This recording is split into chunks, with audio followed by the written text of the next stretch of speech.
Hi guys, my name is Agustinus Nalawan and I'm the head of AI and ML at Castles.com. And today I'm going to tell you a story about how I built Curio. It's a bot that can play a YouTube video for my toddler. And when I tell people about this project, most of them react the same way. Ask me, why do I build this bot? And it's because of Dexy. He's our 2-year-old toddler. He's a very curious boy and he likes to point at things like this whale in his favorite map book and asked me to explain what it is. And when we travel, he pointed at this aeroplane wing and asked me what it is. And so does this photo of a delicious bowl of ramen. During COVID-19, our state Victoria in Australia got hit the hardest. All of the restaurant, entertainment venue, schools, and childcare are all closed. And Dexy is not big enough to go to school yet. However, given that both of us working full-time from home, sometimes it's very hard to always try to keep him a company. So I need something to distract him whenever we're busy. And the second is a STEM. I'm a big believer that in the future, STEM is very critical. So I want to expose Dexy to it as early as possible. And with these two reasons, I come up with this concept. I want to build a bot, and it's a very cute one, which can interact with Dexy. It can greet him, hi Dexy, and it knows he's carrying a panda. Yeah? And it say, hey, it's a panda. And it will search and play a video about panda on TV for him. Yeah? This is a self-serve entertainment tools that I need for Dexy. And I decided to name him Curio, which stands for question and curiosity, which is the Dexy's characteristic that he demonstrated earlier. Curio consists of several components. Yeah? A coordinator, which coordinates everything. It has a visual presence, yeah, to animate the Curios, yeah, avatar as a dog, yeah, and a side component which connected to the camera, constantly detecting the presence of a face and a toys, yeah, and a speech to be able for Curio to talk to Dexy, and finally a video playback, which let Curio to look for a video about panda, train, whatever it is, and play the video on TV. Yeah. To be able to run all of these modules, yeah, we need a hardware platform. Yeah. And the perfect hardware platform that I found for this project is an NVIDIA Jetson Nano. Yeah. It is a microcomputer that runs Ubuntu operating system and is GPU enabled, and it has camera interface with audio and video connection, so you can play something on TV, yeah. And it has internet connection, yeah. And finally, it's super cheap, only $59 US. Yeah, it's a perfect device for this. A Jetson Nano is a fully can run full operating Ubuntu operating system, as I said earlier. Yeah, if you connect a keyboard and mouse into Jetson Nano, this become a fully working computer. Yeah, you can run your IDE right inside this. Yeah, so you can debug and test your software very easily. Yeah. In the next a few sections, yeah, I'm gonna take you through the journey how I built a various component one by one, starting with the visual presence, yeah, which is the most important modules for Curio. Why? Because we're dealing with a tough user here. Yeah. In the past 25 years of my experience building apps and services for consumer, this is the toughest user that I have to be dealing with. He has a very short attention span, and he's very critical and unforgiving. And he will give you zero feedback. If he does not like what it sees or hear, that's it, walk away. Zero feedback, zero rating. So, guys, I'll introduce you 2-year-old toddler. Yeah. In order to win them, yeah, you have to create a successful bonding, yeah, to get them interested first, yeah, so to be able to actually invest and interact more. Yeah. And what successful bonding means in the area of visual presence, it has to be cute and realistic. And for cuteness, I decided to use Dexy's favorite animal, a dog. And to make it even better, I modeled it after our little dog Pepsi. And my past experience as a special effect and games developer teach me that the most important factor in realism is an eye contact. when two individuals are having conversation, we look at each other in the eye. And if you don't, you will feel that something really off. For that, Curio need to be able to look at Dexys in the eye or me in the eye, whoever actually using the system, right? And for this, we need a head tracking system. The second factor is a fidgeting. This is also critical. If you interact with a dog, you will expect the dog to react and behave the same way as normal dog. They wag their tail, they move their eyes side to side and head as well, right? And they flap their ears. Well, the dog on the bottom left corner here is a bit exaggerated, but you see my point. So to hit all of those two factors, we need a game engine. And with the support of skeleton animation system, which is just an ability for us to assemble this bot from body parts, from the head, from tail, eyes, and the body. And you can assemble these body parts hierarchically. So I can attach the head to the body around the joint, the red dot there, and I can attach the tail on the body on the joint, and so does the right and left ears, and also the eyeball and the eyebrow. And with this attachment, now I can actually perform a local transformation. And what it really means is I can move these ears around its joint where it attached to the head, and I also can move the head around its joint on the body, like this. I call it apparent transformation. Why? Because if you notice, by moving the head, I also move all of the body parts that attach to the head automatically, which is the ears and the eyeball and eyebrow. This is what parent transformation is called. So, for implementing this, I'm using the Arcade Game Engine. It's a framework available for Python. It's OpenGL accelerated, which is awesome because we can run this inside Jetson Nano, which has a GPU. It means the animation is going to be very fast. And it supports sprite transformation, so you can move, rotate, translate, and scale all of these body parts independently. Which is exactly what we need. However, it does not support skeleton animation system. So you cannot really attach a body parts into another body parts, hierarchically, just like what I described earlier. Well, it's not really a big of deal, because to build one is not really that hard. If you still remember your junior high school mathematics, the matrices, this is where exactly matrix is being used for. You can represent a translation, rotation, and a scale, using a matrix transformation. So each one of them has their own matrix representation. And you just simply multiply your x and y point with the right matrix, you'll get the transformation that you want. So it's not really hard. And to be able to animate an object, you need a keyframe animation system. Again, this is just a jargon for a transformation that's applied over time period. So, for example, if you want to do the side-to-side eye movement, you just simply need to do a translation of the eyes from left to right slowly over time. And if you play it over time, it just become like you get the animation that you want. It's nothing complicated. So after building all of that, here is the end result. You can see the Curio is wagging tail, flipping ears, and moving the eyes randomly. So the visual presence module is done. Next is the sight. Sight module, the guts of it is an object detection AI model. This AI model needs to be connected into a camera feed.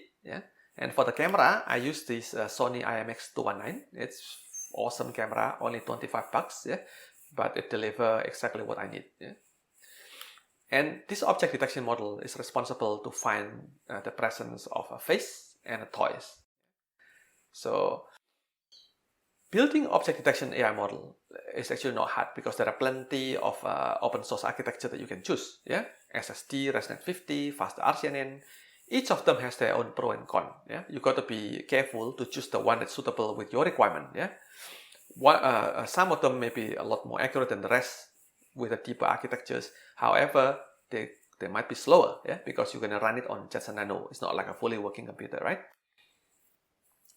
So for the object detection model, I decided to go ahead with the SSD Lite Mobile Net V2. Yeah, which meet all of the criteria that I need. Yeah, the accuracy is above 85%, and it can run at least 10 frames per second. Yeah, I do not want it any slower than this, because the slower the object detection model runs, the less frequently it will catch the presence of the face and the toy, and also will slow down the animation, so animation become very jerky. Yeah?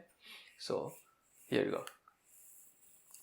To train the object detection model, yeah, I split my datasets into 4 classes. So I want Curio to be able to detect face, and also 3 of Dexy's favorite toys: Panda, Aeroplane, and Train.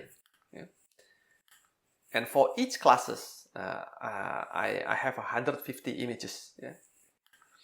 And the resolution of the image is not high. It's just 300 by 300 pixels. Yeah, it's pretty good enough. Yeah.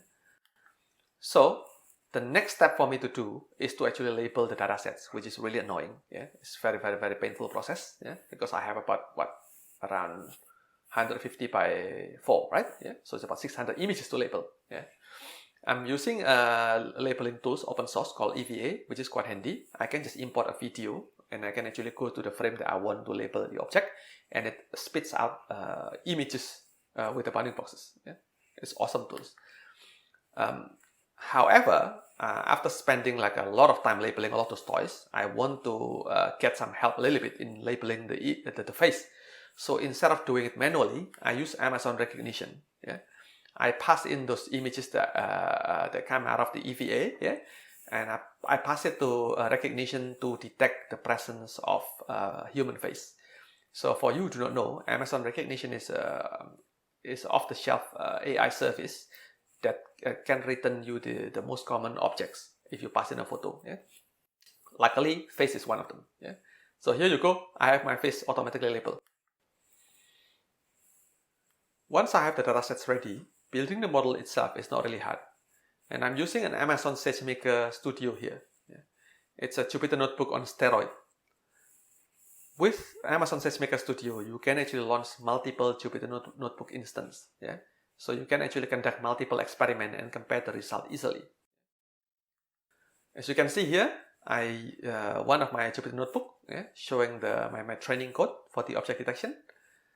And after the training code is ready, I can easily switch the instance from CPU into GPU, so I can actually train a lot quicker, yeah, by simply clicking select instance and change the GPU instance that I need. And because it is fully working IDE, it has a Project Explorer on the left-hand side. So you can also see images very easily, yeah, without the need for you to download these images and then view it locally in your computer, right? And even better, it has a Git integration, so you can version control your Jupyter Notebook. So with that, I launched the Kickstarter training, and when my model ready, here is the evaluation metrics, which looks quite good, MAP of 0.8, and the loss is converging down. The sight and the visual presence modules are now completed, which makes it possible for me to build a head tracking system to make sure that Curio's eyeball are following the direction of the detected face and head. And next I'm going to play you a video about the calibration and the testing of the system.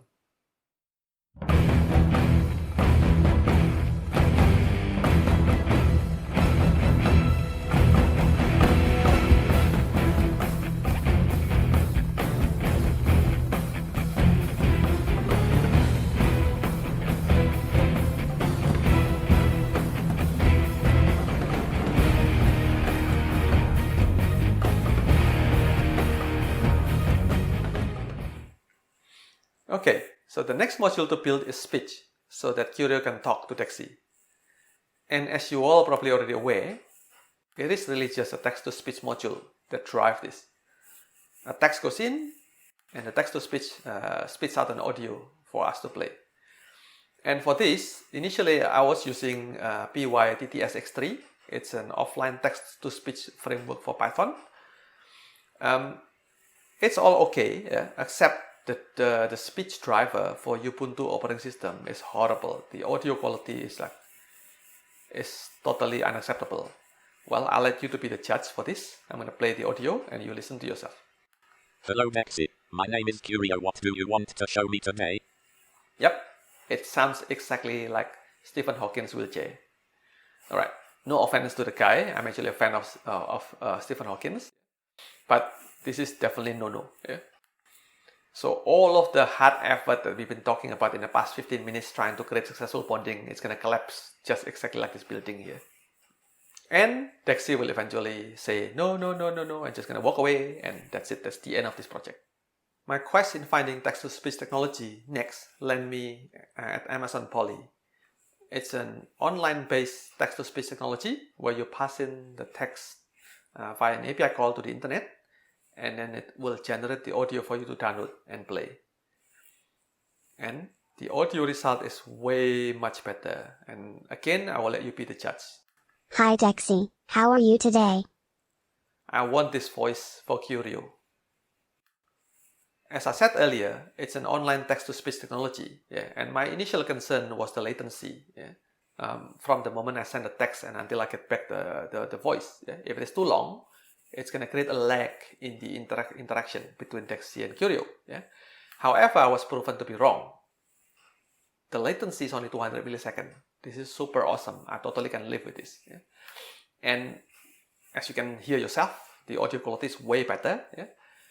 And it is cheap. I know that it's actually paid per API call. Yeah. However, I just need to create a variation of 30 to 40 sentences. Yeah. So I do not need to recreate the sentence that I created earlier. I just simply need to cache them. Yeah. So with this, the speech component is done. And finally, for the video search and playback modules, I use Selenium automation frameworks that normally being used for QA to test functionality of the web page, to automatically search for relevant video on YouTube Video Kits and play it full screen. And with all the modules are completed, now I set up the Curio system in the living room exactly when Dexy is taking a nap, because I want to capture the first moment Dexy actually see Curio and play with it for the first time. And as you can see in the next video, with some bloopers right at the end.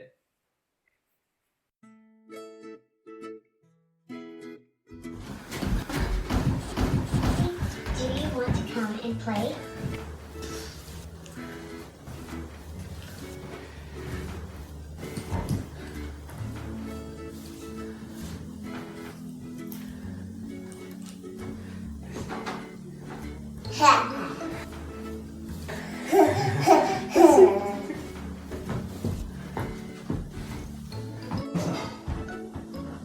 Hey, I think that is a panda.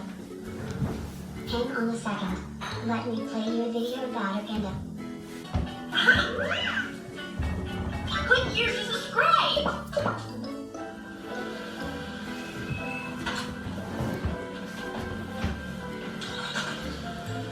Let's find somewhere to have... See, do you want to come and play?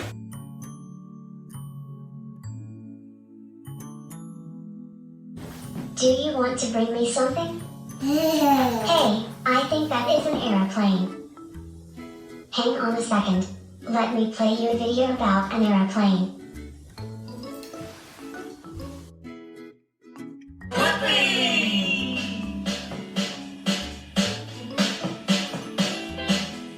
Hey! It's me, Puppy! Whoa! And look at what it is! Whoa! It's an airplane! I think that is an aeroplane. Hang on a second.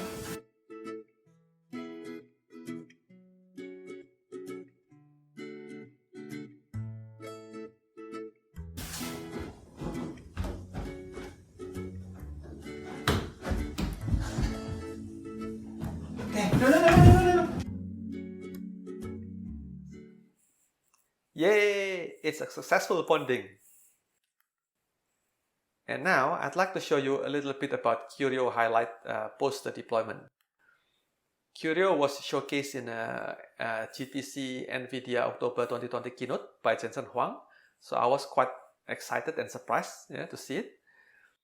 And it was also awarded as a project of the month for Jetson Nano by NVIDIA. And finally, thanks to you all audience for listening and watching. And if you want to know more about me, you want to know more about this project, go and read my blog and also my other project as well in Medium. And if you want to get access to the source code for Curio, it's all available in GitHub. The link is provided there as well.